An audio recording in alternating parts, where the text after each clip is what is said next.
Hey everyone, this is புவி. அரிசி கழுவின தண்ணியில் ஒரு ரசம் வீடியோ உங்களுக்கு நான் செஞ்சு காட்டுறேன்.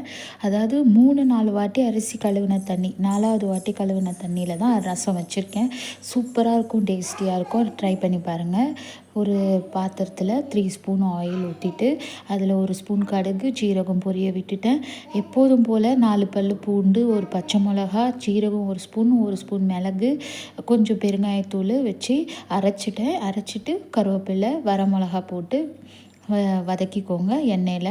அப்புறம் 2 பழுத்த தக்காளி, நல்லா பெரிய தக்காளியாக எடுத்து நல்லா வதக்கிக்கோங்க.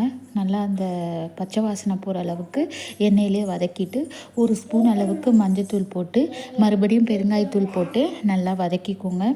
வதக்கிட்டு அதுக்கப்புறமா புளி கரைசல், எவ்வளோ நீங்கள் ரசம் வைக்கிறீங்களோ அந்த அளவுக்கான புளி கரைசல் மட்டும் ஊற்றிக்கிட்டு, அதுக்கப்புறமா மெயினானது அரிசி கழுவின தண்ணி. நான் 4வது தடவை வாஷ் பண்ண இதை தான் ஊற்றிருக்கேன் தண்ணி. ஸோ நல்லாயிருக்கும், நீங்கள் பயப்படாமல் யூஸ் பண்ணலாம். ஓகே. அப்புறம் தேவையான அளவுக்கு கல் உப்பு போட்டுட்டு நுரை தட்டி வரும்போது நம்ம இறக்கிடணும். ரசம் எப்போதும் போல் கொதிக்க விட்டுறக்கூடாது, சரிங்களா? நுரை தட்டி வந்துடுச்சு. இப்போ நான் கொத்தமல்லி தூவிட்டு கருவேப்பிலையும் பச்சையாக கொஞ்சம் தூவி போட்டுட்டேங்க. செம கமன்ட்டு ஒரு ரசம் இது இன்ஸ்டண்ட்டாக நீங்கள் டக்குன்னு செஞ்சிடலாம். பருப்பு ரசம் கூட இதே மாதிரி பருப்பு தண்ணி எடுத்து வச்சுட்டு ரசம் கூட பண்ணலாம்.